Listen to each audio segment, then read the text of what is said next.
Audiolibros en Latino presenta a Lady Molly de Scotland Yard en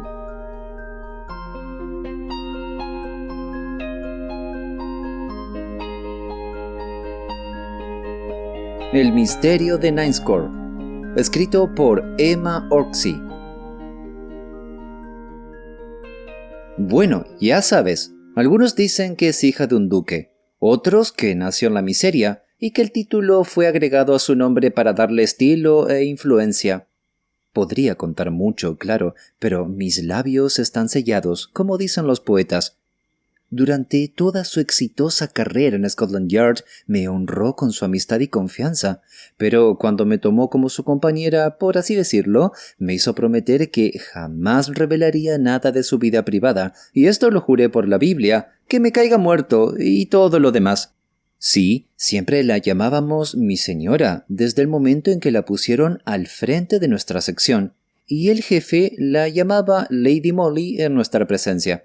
Nosotras, del departamento femenino, somos terriblemente despreciadas por los hombres, aunque no me digas que las mujeres no tienen 10 veces más intuición que el torpe y duro sexo masculino.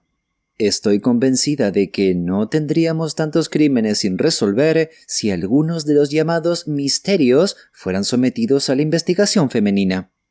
¿Acaso crees por un momento, por ejemplo, que la verdad sobre ese caso extraordinario en Ninescore habría salido a la luz si los hombres lo hubieran manejado solos? ¿Algún hombre habría tomado un riesgo tan audaz como el que tomó Lady Molly cuando... Pero me estoy adelantando. Déjame retroceder a aquella memorable mañana cuando entró en mi oficina en un estado de agitación total. «El jefe dice que puedo ir a Ninescore si quiero, Mary», dijo con una voz que temblaba de emoción. «¿Tú?», exclamé. «¿Para qué?» «¿Para qué? ¿Para qué?», repitió con entusiasmo. «Mary, no lo entiendes. Es la oportunidad que he estado esperando, la oportunidad de mi vida. Todos están desesperados en el caso en el Yard. El público está furioso y cada día aparecen columnas de cartas sarcásticas en la prensa. Ninguno de nuestros hombres sabe qué hacer. Están al borde de sus capacidades. Así que esta mañana fui al jefe».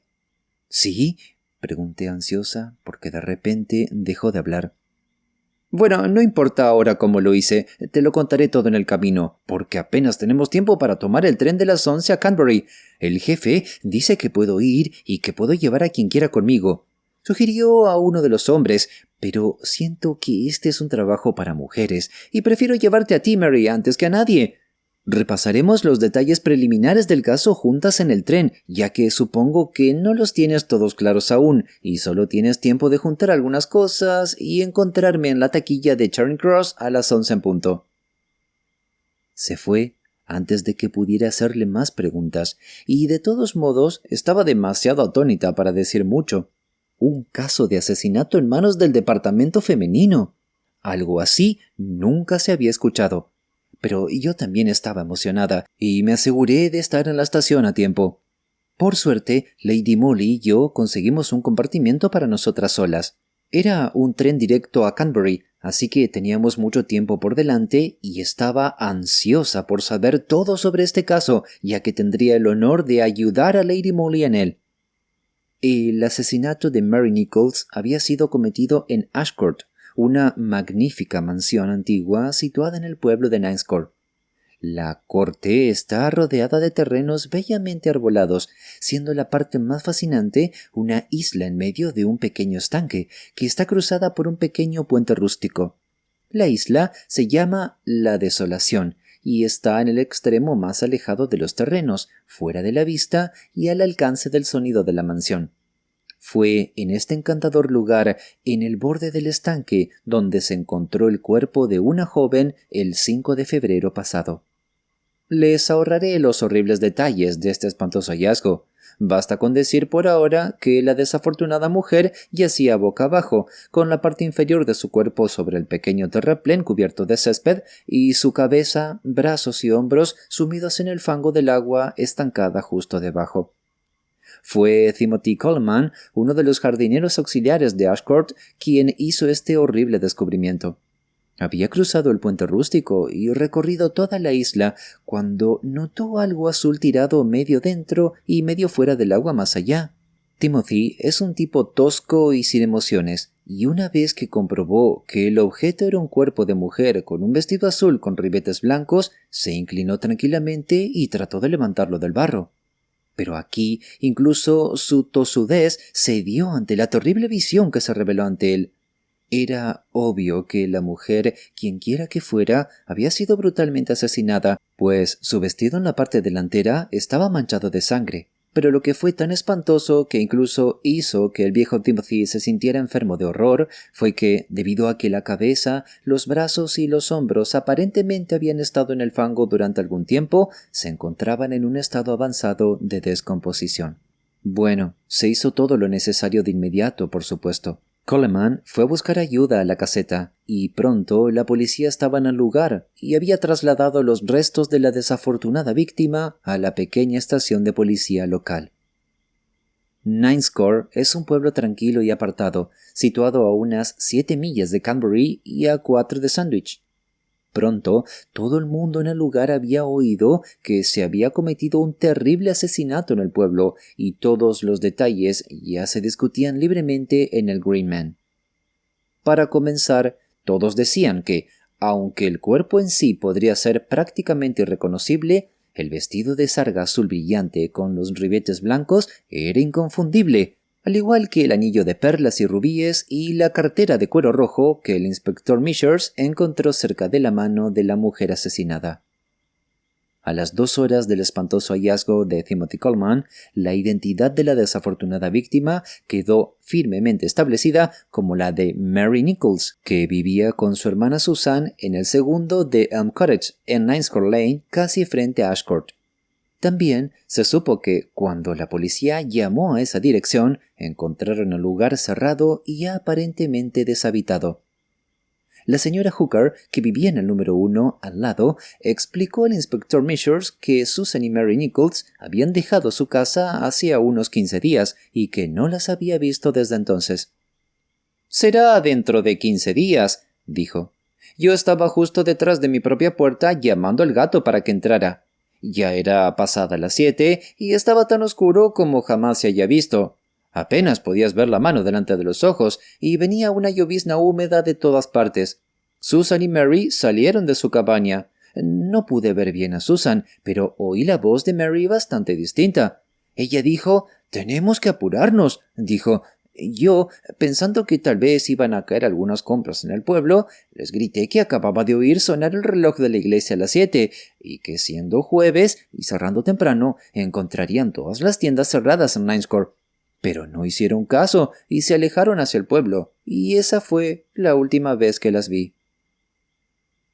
Interrogando más entre los habitantes del pueblo, surgieron muchos detalles curiosos. Parece que Mary Nichols era una joven muy volátil, sobre la cual ya había bastante escándalo, mientras que Susan, por otro lado, que era muy sobria y seria en su conducta, había sufrido considerablemente por la cuestionable reputación de su hermana menor, y según la señora Hooker, hubo muchas peleas amargas entre las dos chicas. Estas peleas, parece, fueron especialmente violentas en el último año cada vez que el señor Lionel Lidgett visitaba la cabaña. Él era un caballero londinense, según parece, un joven de la ciudad, como se descubrió más tarde, pero frecuentemente se quedaba en Canterbury, donde tenía algunos amigos, y en esas ocasiones venía a Ninescore en su elegante carreta y sacaba a Mary a pasear. El señor Lydgate es hermano del Lord Edbrook, el multimillonario, quien recibió honores de cumpleaños el año pasado. Su lordship reside en Edbrook Castle, pero él y su hermano Lionel habían alquilado Ashcourt un par de veces, ya que ambos eran aficionados al golf y los campos de Sandwich Links están muy cerca. Lord Edbrook, debo añadir, está casado. El señor Lionel Lydgate, por otro lado, está comprometido con la señorita Marbury, hija de uno de los canónigos de Canterbury. No es de extrañar, por lo tanto, que Susan Nichols se opusiera firmemente a que el nombre de su hermana siguiera asociado con el de un joven mucho más elevado en posición social, quien, además, estaba a punto de casarse con una joven de su misma clase. Pero Mary parecía no importarle. Era una joven a la que solo le gustaban la diversión y el placer, y se encogía de hombros ante la opinión pública, a pesar de que ya circulaban rumores desagradables sobre la paternidad de una pequeña niña que ella misma había dejado bajo el cuidado de la señora Williams, una viuda que vivía en una cabaña algo aislada en el camino hacia Canterbury. Mary le había dicho a la señora Williams que el padre de la niña, que era su propio hermano, había muerto de repente, dejándole a la pequeña bajo el cuidado de ella y Susan, y como no podían cuidarla adecuadamente, deseaban que la señora Williams se encargara de ella, a lo que ésta aceptó gustosamente. Se decidió la cantidad para el mantenimiento de la niña, y después Mary Nichols vino cada semana a ver a la pequeña, siempre trayendo el dinero consigo. El inspector Measures visitó a la señora Williams, y ciertamente la respetable viuda tenía una secuela muy sorprendente que contar sobre la historia mencionada. «Hace 15 días», explicó la señora Williams al inspector, «un poco después de las 7, Mary Nichols entró corriendo en mi cabaña. Era una noche espantosa, oscura como la boca del lobo y con una llovizna desagradable. Mary me dice que tiene mucha prisa, se va a Londres en tren desde Canterbury y quiere decirle adiós a la niña. Estaba terriblemente excitada y su ropa estaba muy mojada. Le traigo a la niña y ella la besa de manera algo desbordada y me dice: «La cuidarás mucho, señora Williams», dice, «puedo estar ausente un tiempo». Luego pone a la niña y me da 2 libras, el mantenimiento de la niña por 8 semanas. Después de eso parece que Mary dijo adiós una vez más y salió corriendo de la cabaña, junto a la señora Williams acompañándola hasta la puerta. La noche estaba muy oscura y no pudo ver si Mary estaba sola o no, hasta que de repente escuchó su voz diciendo con lágrimas: «Tuve que besar a la niña». Luego la voz se apagó en la distancia. «En el camino a Canterbury», dijo la señora Williams de manera muy enfática. Hasta aquí ya pueden ver que el inspector Measures pudo determinar la partida de las 2 hermanas Nichols de Ninescore en la noche del 23 de enero. Obviamente dejaron su cabaña alrededor de las 7, fueron a la casa de la señora Williams, donde Susan permaneció afuera mientras Mary entraba a despedirse de la niña. Después de eso, parece que todas las huellas de ellas desaparecieron. Si realmente fueron a Canterbury y tomaron el último tren, en qué estación se bajaron o cuándo regresó la pobre Mary, no se pudo descubrir por el momento. Según el médico, la desafortunada chica debía haber estado muerta al menos 12 o 13 días, ya que, aunque el agua estancada pudo haber acelerado la descomposición, la cabeza no pudo haber llegado a tal estado avanzado en menos de 2 semanas. En la estación de Canterbury, ni el taquillero ni los porteros pudieron arrojar luz sobre el asunto. Canterbury West es una estación muy concurrida, y docenas de pasajeros compran boletos y pasan por las barreras todos los días. Por lo tanto, era imposible dar información concreta sobre 2 jóvenes que podrían o no haber viajado en el último tren el sábado 23 de enero, es decir, hace 15 días. Una sola cosa era cierta: ya fuera que Susan fuera a Canterbury y viajara en ese tren o no, sola o con su hermana, Mary sin duda había regresado a Ninescore esa misma noche o al día siguiente, ya que Timothy Coleman encontró sus restos medio descompuestos en los terrenos de Ashcourt 15 días después. ¿Había regresado a encontrarse con su amante o qué? ¿Y dónde estaba Susan ahora? Desde el principio, por lo tanto, ya se veía que había un gran misterio en todo el caso, y era natural que la policía local sintiera que, a menos que algo más definitivo saliera a la luz en la investigación, necesitarían la ayuda de algunos de los colegas de Scotland Yard. Así que se enviaron las notas preliminares a Londres, y algunas de ellas llegaron a nuestras manos. Lady Morley se interesó profundamente desde el principio, y mi firme creencia es que ella simplemente preocupó al jefe hasta que le permitió ir a Ninescore a ver qué podía hacer. Parte 2. Al principio, se entendió que Lady Molly solo debería ir a Canterbury después del juicio, si la policía local aún consideraba necesario recibir asistencia desde Londres, pero nada estaba más lejos de las intenciones de mi señora que esperar hasta entonces. «No me voy a perder el primer acto de un drama romántico», me dijo mientras nuestro tren entraba a la estación de Canterbury. «Recoge tu bolsa, Mary. Vamos a caminar hasta Ninescore. 2 artistas en una gira de dibujo. ¿Recuerdas? Seguro encontraremos alojamiento en el pueblo». Almorzamos en Canterbury y luego comenzamos a caminar las 6 millas y media hasta Ninescore cargando nuestras bolsas. Nos alojamos en una de las casitas donde un letrero que decía «Habitaciones para dama o caballero respetable soltero» nos invitó amablemente a entrar.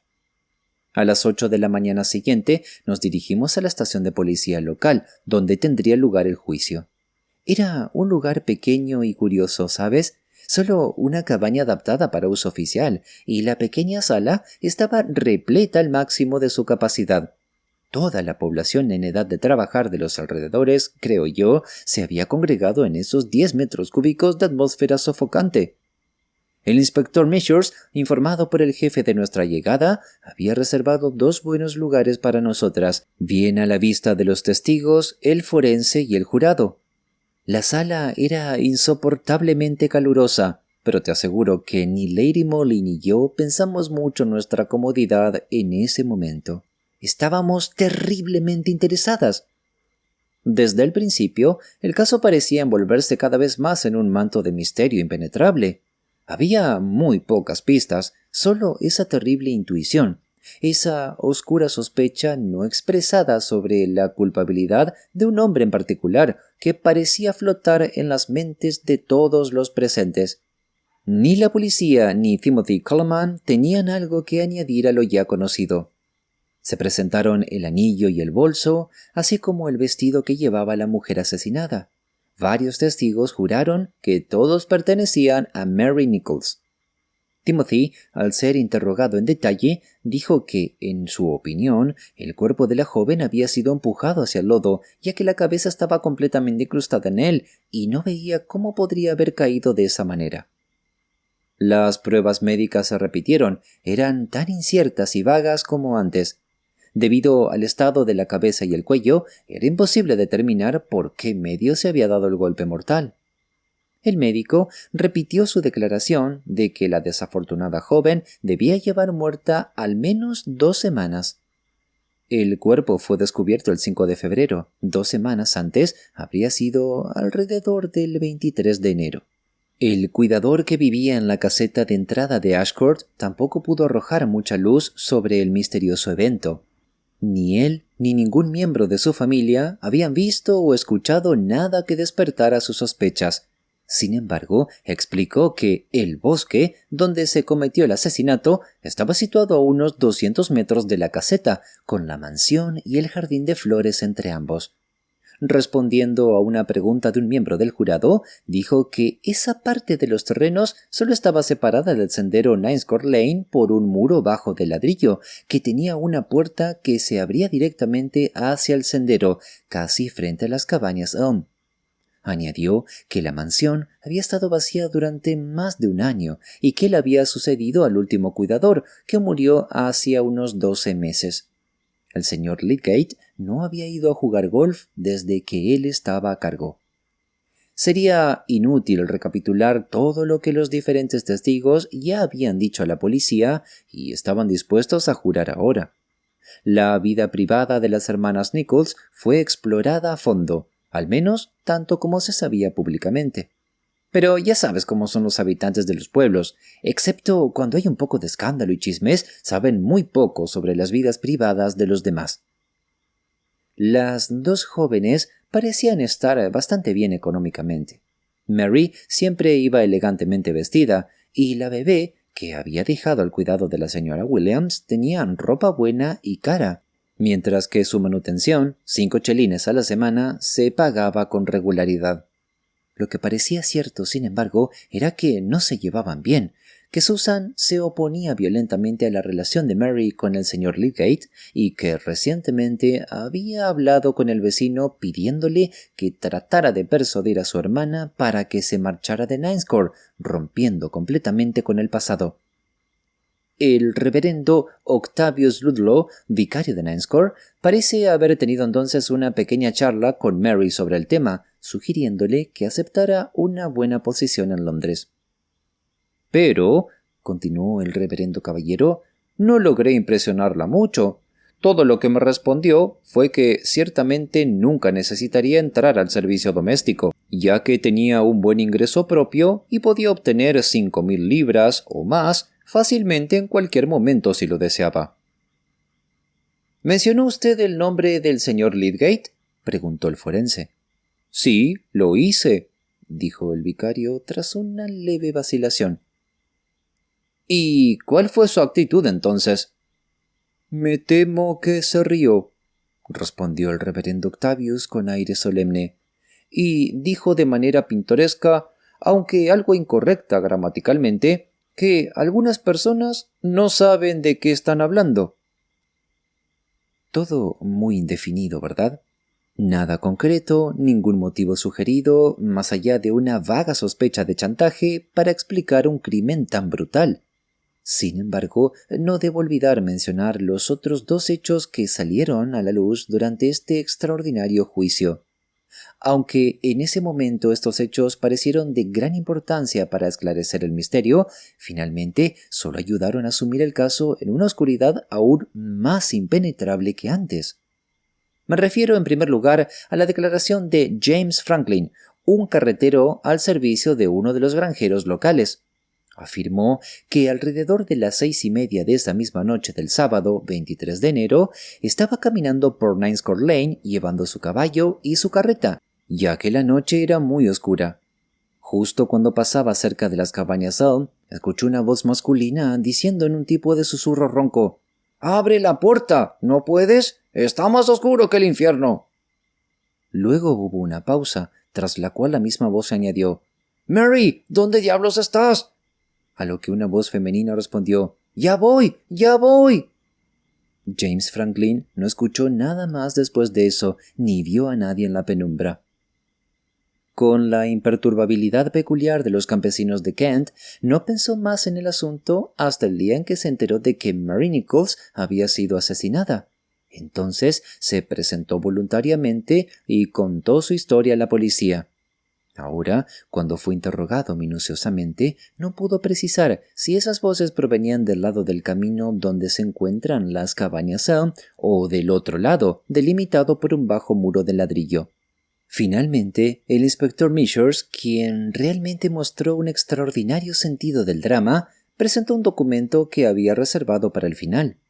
Se trataba de un pedazo de papel que había encontrado en el monedero de cuero rojo ya mencionado y que al principio no se había considerado muy importante, ya que la escritura fue identificada por varias personas como de la fallecida.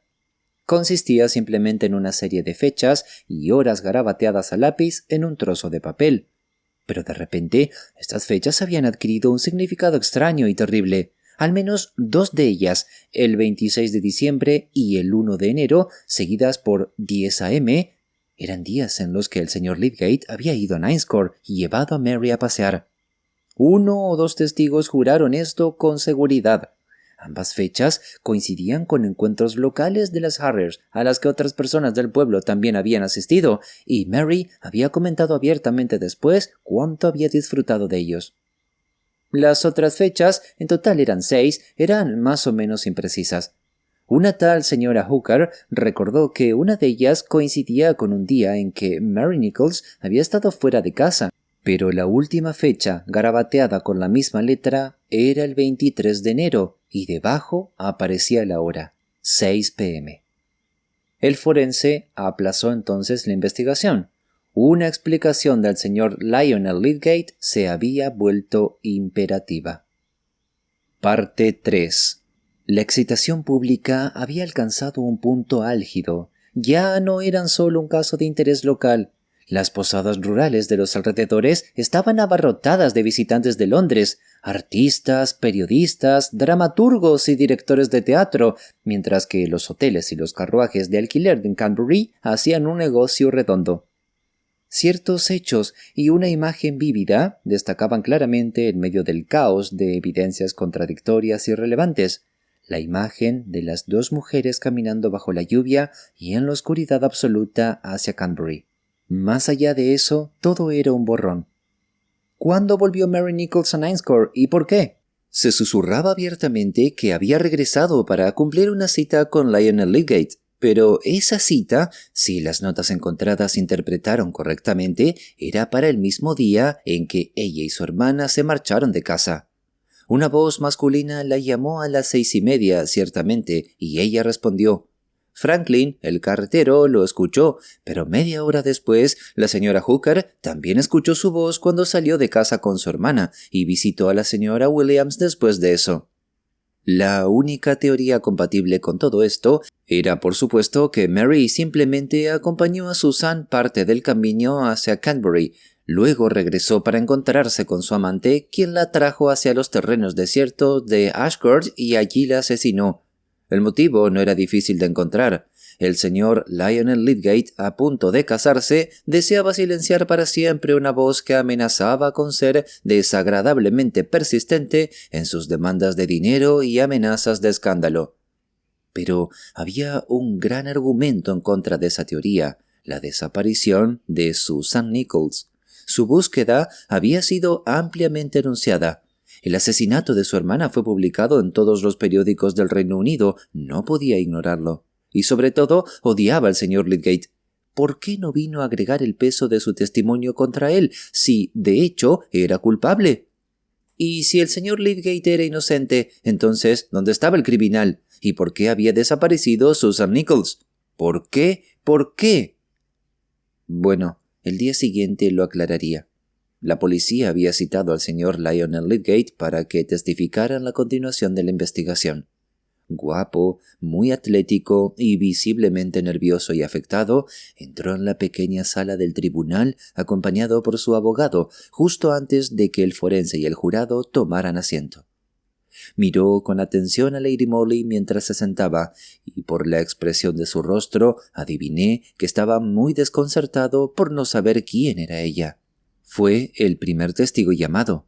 Con valentía y claridad dio un relato conciso de su relación con la fallecida. «Era bonita y divertida», dijo.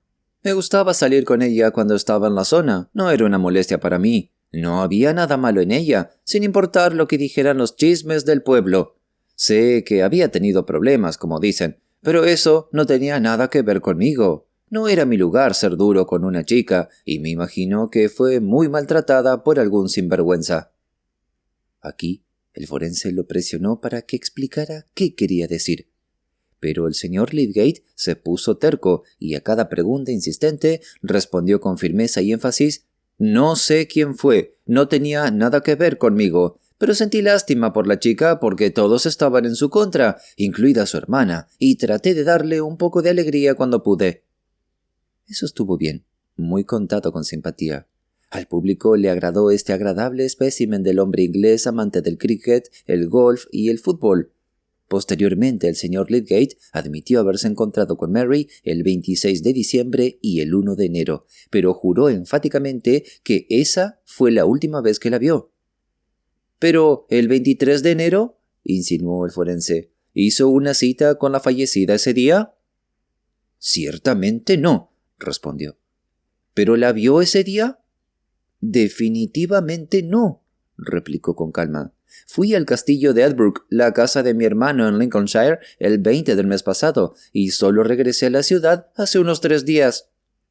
«¿Lo jura, señor Lydgate?», preguntó el forense. «Sí, y hay una veintena de testigos que pueden confirmarlo. La familia, los invitados de la casa, los sirvientes». Trató de dominar su emoción. Supongo que, pobre hombre, acababa de darse cuenta de que ciertas horribles sospechas habían recaído sobre él.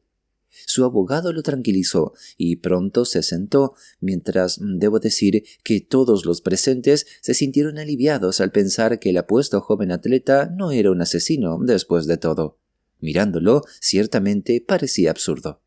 Pero entonces, claro, surgía el callejón sin salida, y como no había más testigos que escuchar, ni nuevos hechos por aclarar, el jurado emitió el veredicto habitual contra alguna persona o personas desconocidas, y nosotros, los espectadores profundamente interesados, nos quedamos enfrentando el problema: ¿quién asesinó a Mary Nichols y dónde estaba su hermana Susan?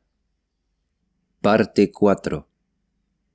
Después del veredicto, regresamos a nuestro alojamiento. Lady Molly caminaba en silencio, con esa profunda arruga entre las cejas que sabía que significaba que estaba sumida en sus pensamientos. «Ahora tomaremos un poco de té», dije con un suspiro de alivio en cuanto entramos por la puerta de la cabaña. «No, no lo tomaremos», respondió mi señora secamente. «Voy a redactar un telegrama y nos iremos directamente a Canterbury para enviarlo desde allí». «¿A Canterbury?», exclamé. «Son al menos 2 horas de caminata, porque no creo que podamos conseguir un carruaje y ya pasaron las 3. ¿Por qué no enviar el telegrama desde Ninescore?» «Mary, eres tonta», fue toda la respuesta que obtuve. Escribió 2 telegramas, uno de los cuales tenía al menos unas 3 docenas de palabras, y una vez más, llamándome para que la acompañara, salimos rumbo a Canterbury. Yo estaba sin té, malhumorada y confundida. Lady Molly estaba alerta, animada y, para mi disgusto, activísima. Llegamos a la primera oficina telegráfica poco antes de las 5. Mi señora envió el telegrama sin dignarse a decirme nada sobre su destino o contenido. Luego me llevó al Castle Hotel y generosamente me ofreció té. «¿Puedo preguntar si planeas caminar de regreso a Ninescore esta noche?», le pregunté con un ligero toque de sarcasmo, ya que realmente estaba molesta. «No, Mary», respondió tranquilamente mientras mordía un trozo de salalón. «He reservado un par de habitaciones en este hotel y he avisado al jefe que cualquier mensaje nos encontrará aquí mañana por la mañana». Después de eso no hubo más opción que resignarme, tener paciencia y finalmente cenar y acostarme. A la mañana siguiente, mi señora entró en mi habitación antes de que terminara de vestirme. Llevaba un periódico en la mano y lo arrojó sobre la cama mientras decía con calma: «Salió en el periódico de la tarde, como suponía. Creo que llegaremos a tiempo». No tenía sentido preguntarle qué significaba eso. Era más fácil tomar el periódico, lo cual hice. Era una edición vespertina de uno de los principales tabloides londinenses y de inmediato la portada, con su impactante titular, atrajo mi atención. «El misterio de Ninescore.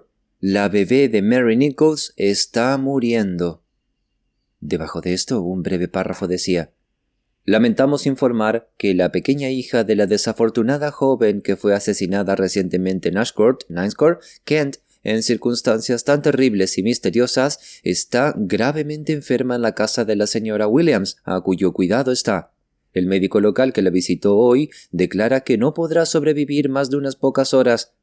Al momento de redactar esta nota, la naturaleza de la enfermedad de la niña no era conocida por nuestro representante especial en Ninescore».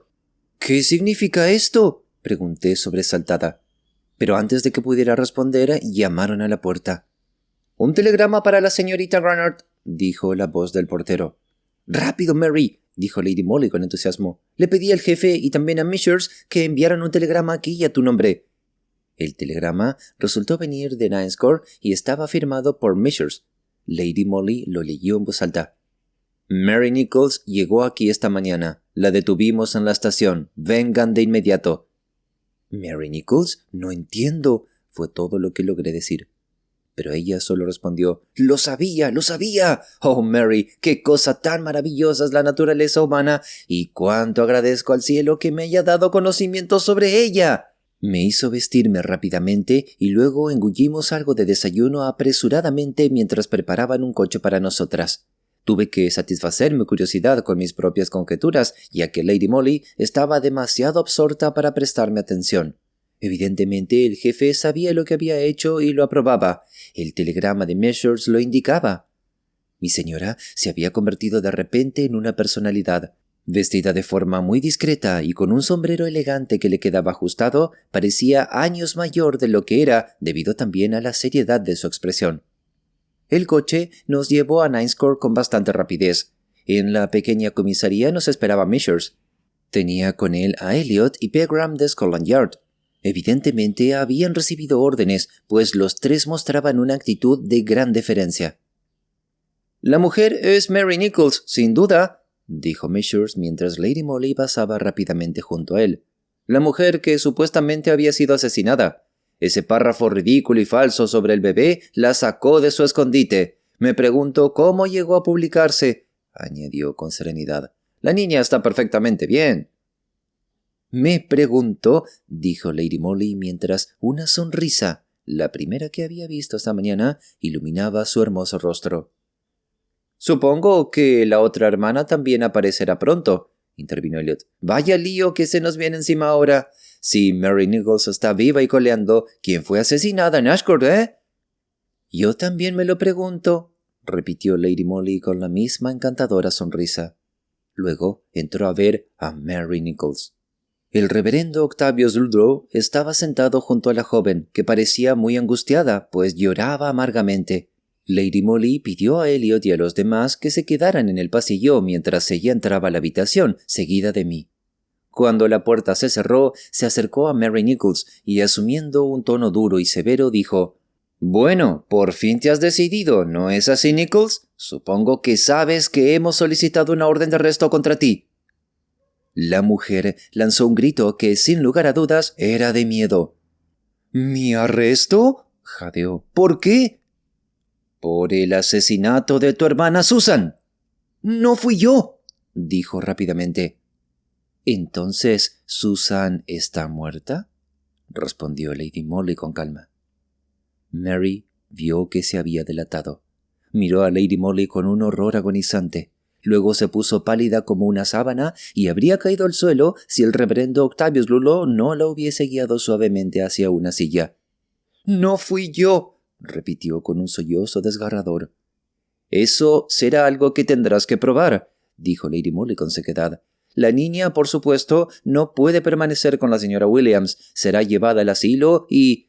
«No, eso no puede ser», dijo la madre excitada. «No puede ser, te lo digo. El asilo, por favor», añadió en un paroxismo de lágrimas histéricas. «Y su padre es un lord». El reverendo caballero y yo jadeamos de asombro, pero Lady Molly había conducido la situación hasta este clímax con tal astucia que era obvio que lo había sospechado todo desde el principio y que simplemente había llevado a Mary Nichols a confesarse para obtener esa admisión de su parte.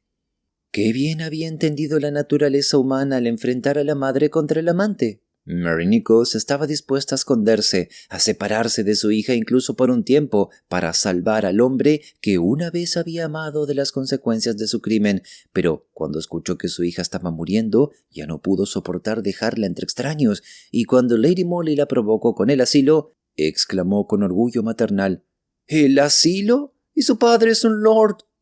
Acorralada, confesó toda la verdad. Lord Edbrook, en ese entonces conocido como el señor Lydgate, era el padre de su hija. Al saber esto, su hermana Susan había estado, durante más de un año, extorsionando sistemáticamente al desafortunado hombre, no del todo, al parecer, sin la connivencia de Mary. En enero pasado, lo convenció de ir a Ninth Court bajo la promesa explícita de que Mary se encontraría con él y le entregaría las cartas que había recibido de él, así como el anillo que le había dado a cambio de la suma de 5,000 libras. Se acordó un lugar de encuentro, pero en el último momento Mary tuvo miedo de salir en la oscuridad. Susan, nada intimidada, pero preocupada por su propia reputación, en caso de ser vista hablando con un hombre tan tarde en la noche, se puso el vestido de Mary, tomó el anillo y las cartas, también el bolso de su hermana, y fue a encontrarse con Lord Edbrook. ¿Qué ocurrió en esa reunión? Nadie lo sabrá jamás. Terminó con el asesinato de la chantajista. Supongo que el hecho de que Susan, en cierto modo, comenzara haciéndose pasar por su hermana, le dio al asesino la primera idea de confundir la identidad de su víctima con el horrible recurso de enterrar el cuerpo en el lodo fangoso. De cualquier modo, casi logró engañar a la policía y lo habría conseguido completamente si no fuera por la extraña intuición de Lady Molly sobre el asunto. Después de su crimen, corrió instintivamente a la cabaña de Mary. Tuvo que confesarle todo, ya que sin su ayuda estaba condenado. Así que la persuadió para que se fuera de su casa y no dejara pistas o rastros de ella ni de su hermana Nicecore. Con la ayuda del dinero que él le daría, podría empezar una nueva vida en otro lugar, y sin duda engañó a la desafortunada chica con promesas de que su hija le sería devuelta muy pronto. De este modo, convenció a Mary Nichols, quien habría sido el testigo clave e imprescindible contra él en el momento en que se descubriera su crimen, para desaparecer y permitir que todo el mundo creyera que ella había sido asesinada por algún criminal desconocido. Luego, el asesino regresó tranquilamente a su lujosa casa en el castillo de Albrook sin ser sospechoso. Nadie había pensado en mencionar su nombre en conexión con el de Mary Nichols. En los días en que solía visitar Ashcourt era el señor Lydgate, y cuando se convirtió en noble, el adormecido y apartado Nicecore dejó de pensar en él. Tal vez el señor Lionel Lydgate sabía todo sobre la relación de su hermano con la chica del pueblo. Por su actitud en la investigación diría que sí, pero por supuesto no traicionaría a su propio hermano a menos que fuera obligado a hacerlo. Ahora todo el caso cambió. El velo de misterio había sido desgarrado gracias a la perspicacia, la intuición maravillosa de una mujer que, en mi opinión, es la psicóloga más extraordinaria de este tiempo. Y ya conoces el final. Nuestros colegas de Scotland Yard, con la ayuda de la policía local, siguieron la pista de Lady Molly y comenzaron a investigar los movimientos de Lord Edbrook en torno al 23 de enero. Incluso sus investigaciones preliminares revelaron que su señoría había salido del castillo de Edbrook el día 21. Fue a Londres diciendo a su esposa y al personal de la casa que tenía que atender un asunto de negocios y ni siquiera llevó a su ayuda de cámara. Se hospedó en el Langham Hotel. Pero allí las investigaciones policiales llegaron a un abrupto final. Evidentemente, Lord Edbrook se enteró de ellas. De todos modos, al día siguiente de que Lady Molly sacara a Mary Nichols de su escondite de manera tan ingeniosa y la sorprendiera para que admitiera la verdad, el desafortunado hombre se arrojó frente al tren expreso en la estación de tren de Grantham y murió instantáneamente. La justicia humana no puede alcanzarlo ahora. Pero no me digas que un hombre habría pensado en ese párrafo falso o en la provocación que hirió el orgullo maternal de la chica del pueblo hasta el punto de arrancarle una confesión que ninguna cantidad de ingenio masculino habría obtenido jamás. Si te gustó esta historia, por favor déjanos un comentario y un me gusta. Un abrazo, Nat.